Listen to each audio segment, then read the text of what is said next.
Hello guys, আসসালামু আলাইকুম। কেমন আছেন আপনারা সবাই? আজকে আমি আপনাদের দেখাবো কি করে পানির ভিতরে আটা দিলেই ঝিনুক পাওয়া যায়।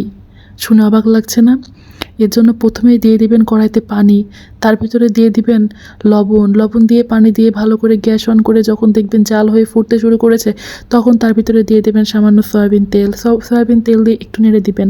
নাড়ার পরে দিয়ে দিবেন চালের ময়দা দিয়ে 5 মিনিট ঢেকে রাখবেন। 5 মিনিট পরে গ্যাস অফ করে আরও 5 মিনিট ঢেকে রাখবেন। তারপরে নামিয়ে নিয়ে সামান্য ঠান্ডা পানি দিয়ে অথবা গরম পানি দিয়ে নেড়ে একটা মন্ড তৈরি করবেন। সেই মন্ডটাকে একটা ক্লিন সারফেসে নেবেন। তারপরে ভালো করে মথে সেখান থেকে ছোট ছোট ডো তৈরি করবেন। ডোগুলোকে সুন্দর করে আরও ছোট ডো তৈরি করবেন। সেই ছোট ডোগুলোকে মাথাটা সামান্য মোটা আর পেছনটা সামান্য চোখা করে তৈরি করবেন। তারপরে 2টা চিরুনি নেবেন।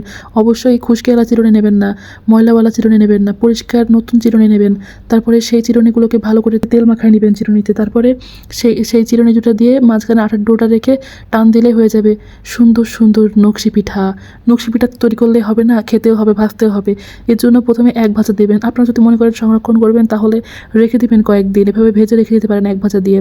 আর যদি মনে করেন যে তখনই খেয়ে ফেলবেন তাহলে এক ভাজা দেওয়ার পরে আর এক ভাজা দেওয়া লাগবে যদি অনেকদিন পরে খান। আর যদি মনে করেন যে সেই দিনই খাবেন তাহলে একটু কড়া করে ভাজতে হবে, এই আর কি।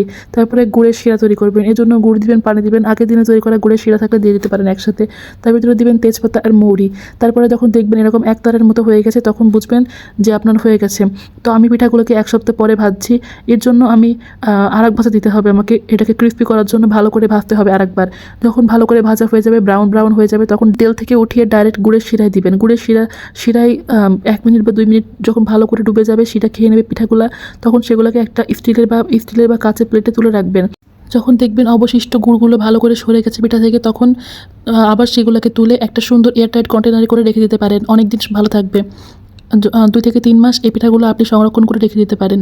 গুড়ের শিরায় ভেজালে 3 মাস থাকবে, আর যদি নর্মালি ভেজে রাখেন তাহলে 2 থেকে 2.5 মাস ভালো থাকবে। আর এই দেখেন আমার ভাইয়ের রিভিউ। আমি আমার লাইফে মনে হয় এত টেস্টি পিঠা খাইনি। শেষ পর্যন্ত দেখার জন্য অসংখ্য ধন্যবাদ।